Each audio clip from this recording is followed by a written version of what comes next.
आप सबों को प्रभु यीशु मसीह के नाम से मेरा जय मसीह की। प्रियों, जीवित परमेश्वर का धन्यवाद हो। परमेश्वर पिता ने बीते रात्रि को संभाला, इस दिन को दिखाया। सारा आदर महिमा प्रभु यीशु मसीह को मिले। मेरे साथ में आज की सुबह परमेश्वर के वचन को पढ़ सकते हैं। नहम्याह की पुस्तक उसका 13 अध्याय उसका 27 पद।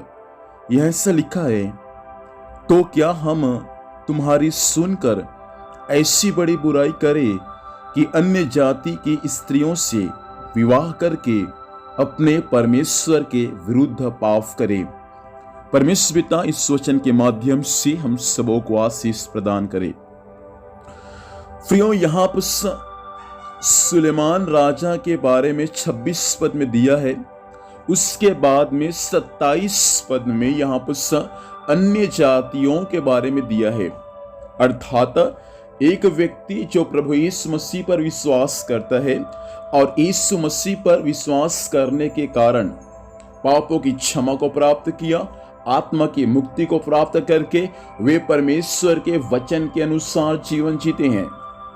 अब वे जो परमेश्वर पर विश्वास करके परमेश्वर के वचन के अनुसार जीवन जीते हैं, यदि वे लोग अर्थात वे जवान स्त्री या जवान पुरुष यदि प्रभु को जानकर यदि अन्य जाति स्त्रियों से या अन्य जाति पुरुषों से यदि विवाह करते हैं, तो परमेश्वर के वचन के विरुद्ध में यह पाप है और पाप की मजदूरी मृत्यु है। यहाँ स्वयं नहम्याह एक सुधार का काम करता है। सुधार का कौन सा काम किया?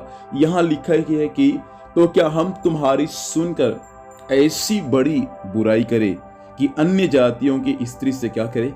विवाह करे। एक समय था कि परमेश्वर के लोग अन्य जाति स्त्रियों के साथ में विवाह किया और उनके द्वारा जो संतान उत्पन्न हुए वे भी अन्य जाति थे। आधा मसीह थे, आधा अन्य जाति थे, ऐसा था यहाँ पर। लेकिन यहाँ पर जो बातें लिखा रहा, जो बातें सिखा रहे कि एक बड़ी बुराई अन्य जातियों स्त्रियों के साथ विवाह करना, प्रभु में आने के बाद पाप करना है, एक बड़ी बुराई करना है।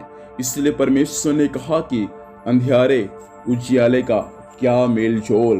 परमेश्वर ने स्वयं पहला कुरिन्थी के पत्री उसका 6 अध्याय को पढ़ेंगे तो आपको मालूम चलेगा कि वहां पर परमेश्वर दूसरा कुरिन्थियों की पत्री उसका 6 अध्याय को मालूम पढ़ेंगे तो मालूम चलेगा। उसका 14 पद से आगे पढ़ेंगे तो मालूम चलेगा कि बलियाल मसीह और बलियाल का क्या लगाव, विश्वासी और अविश्वासी का क्या नाता, और लिखा है ज्योति और अंधकार का क्या मेल जोल। तो स्वयं हम परमेश्वर के संतान हैं, हम परमेश्वर के लोग हैं, तो हमारा कर्तव्य है कि जब हमारे संतानों का जब विवाह होता है उस समय हमारा संतानों का विवाह केवल मसीही लोगों के साथ होना चाहिए। इसलिए जब इसहाक का विवाह करने का समय आया, स्वयं इसहाक के पिता अब्राहम ने कहा एलिएजर को कि जा मेरे बेटे के लिए अपने कुटुंब का एक स्त्री को लेकर आना। अपने कुटुंब मतलब प्रभु के लोग होना चाहिए। मैं आपसे कह दूं कि आप मसीह को जानते हैं, मसीह पर आप विश्वास करते हैं, तो आपका विवाह भी मसीह के वचन के अनुसार एक मसीही से होना अनिवार्य है। लिखे सुलेमान एक राजा था, वे पाप में कैसे फंसा? वे अन्य जाति स्त्रियों ने उसके मन को मोह लिया और परमेश्वर के वचन में लिखा है कि अन्य जाति स्त्रियों ने क्या किया? सुलेमान को पाप में फंसा दिया, संसार में चले गया। इसलिए मेरे प्रिय भाई बहन, मैं आपसे कहना चाहता हूं, आप यदि प्रभु को जान चुके हैं तो आपका विवाह भी परमेश्वर के वचन के अनुसार और एक मसीह के साथ होना चाहिए। इसलिए आज की सुबह हम प्रभु से प्रार्थना करें, परमेश्वर ऐसा बना दे स्वामी मुझे कि मेरा विवाह परमेश्वर पिता जब भी होगा प्रभु एक मसीही से होने पाए, ऐसा अनुग्रह प्रदान करें। आइए प्रार्थना करेंगे। हे हमारे सर्वशक्तिमान परमेश्वर पिता, हम यीशु के नाम से आज की सुबह प्रभु आपके पास में आते हैं।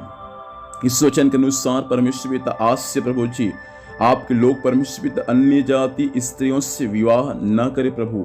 ऐसा न हो कि वे आपके विरुद्ध में समय पाप करे, लेकिन आपके वचन के अनुसार परमेश्वर पिता हालेलुया एक मसीही से ही पिता परमेश्वर उनका हालेलुया विवाह होने के लिए सहायता करें। खुदा परमेश्वर इस वचन के अनुसार हर एक जवानों पर आपके आशीष का हाथ होने पाए, माता पिताओं को भी आशीष दे स्वामी, वे भी अपने बच्चों का पिता परमेश्वर विवाह स्वामी एक मसीही लोगों के साथ करने में सहायता करें। आज के दिन भर संभाल, स्वर्गीय सुरक्षा दे प्रभु, जहां भी जाएंगे जाने आने में सहायता कर, हर कार्य यीशु के नाम से सफल होने पाए। धन्यवाद, आपने प्रार्थना सुना, यीशु मसीह के नाम से पिता हम आशीष को मांगते हैं, आमीन। प्रभु हम सबों को आशीष दे, आप सबों को जय मसीह की। Praise the Lord.